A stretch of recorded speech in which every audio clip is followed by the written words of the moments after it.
오늘도 하나님께서 우리와 함께 하실 줄 믿습니다. 주님과 동행하신 하루가 되시기를 축복합니다. 오늘 본문에서 주님은 당신을 나는 율법을 완전케 한다 이렇게 말씀하고 있습니다. 율법은 이스라엘 백성을 인도했던 오랫된 가르침입니다. 율법은 좋은 가르침이긴 한데 율법에는 분명한 부족함이 있고 허점이 있습니다.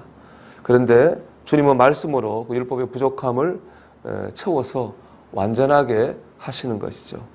근데 주님의 말씀은 율법만 완전하게 하시는 것은 아닙니다.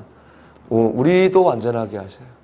우리의 삶도 완전하게 하시고 우리의 가정도 주님 말씀이 완전하게 하십니다. 우리의 부족한 부분을 말씀으로 채워서 완전하게 하시는 거죠.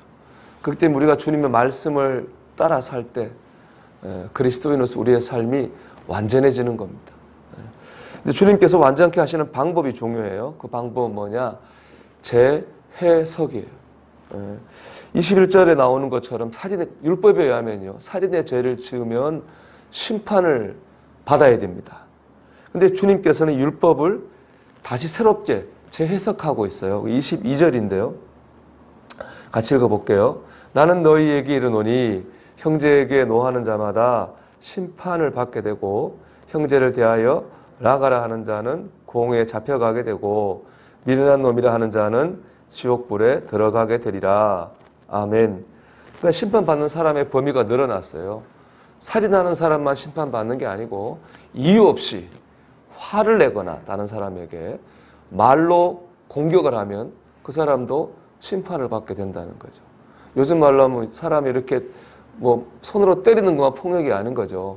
정서적인 폭력이 있잖아요. 감정적인 학대가 있고 또 언어적인 폭력이 있어요. 말로 이렇게 사람을 학대하는 것도 있는 거죠. 이것도 심판의 대상이 된다고 하는 겁니다. 우리가 이제 지금에 와서 말하니까 이 시대니까 정서적인 폭력, 언어적 폭력 이런 말 하지 2000년에 그런 게 뭐 있겠습니까? 근데 주님께서는 벌써 그런 기준을 그때 마련해서 온전하게 하신 거죠. 이처럼 주님께서는 율법을 재해석하심으로 율법을 온전하게, 완전하게 하셨습니다. 근데 이제 이 5장에 보면은요, 이런 구조가 반복돼요.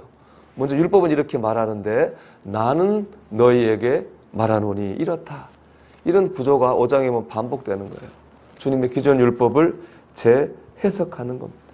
주님은 재해석하심으로써 율법을 완전하게 하셨습니다.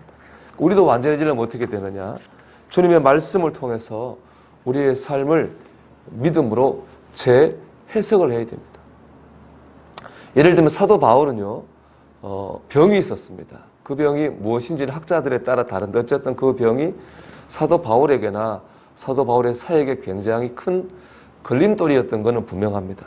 사도 바울이 이 병을 고쳐달라고 주님께 3번이나 간절히 기도를 드립니다. 하지만 하나님께서는 그의 기도에 응답하지 않으셨어요. 바울의 기도를 거절하셨습니다. 그러니까 바울은 그 기도도 거절당했고 또 계속 아팠잖아요. 그러니까 바울이 충분히 낙심을 할 만합니다. 아파서 낙심하고 기도가 응답되지 않아서 낙심할 수 있죠. 근데 바울은 낙심하지 않습니다. 오히려 이렇게 말해요. 내가 너무 교만할까 봐 하나님께서 나를 아프게 하셔서 나를 겸손하게 하셨다. 이렇게 그 상황을 믿음으로 재해석을 합니다. 그래서 고린도서 12장 10절 이렇게 말씀해요. 나에게 이르시기를 내 은혜가 내게 족하도다. 이런 내 능력이 약한 데서 온전하여 짐이라 하신지라.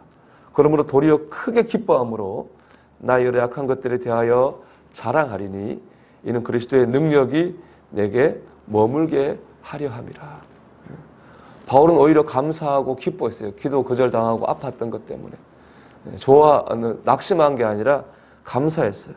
그러면서 오히려 자기가 약할 때 하나님의 능력이 자신 안에 강하게 나타난다. 이렇게 고백하고 있는 겁니다. 기도 거절당하는 거 낙심할 일이지만 오히려 기뻐하고 감사합니다. 이건 왜 그러냐?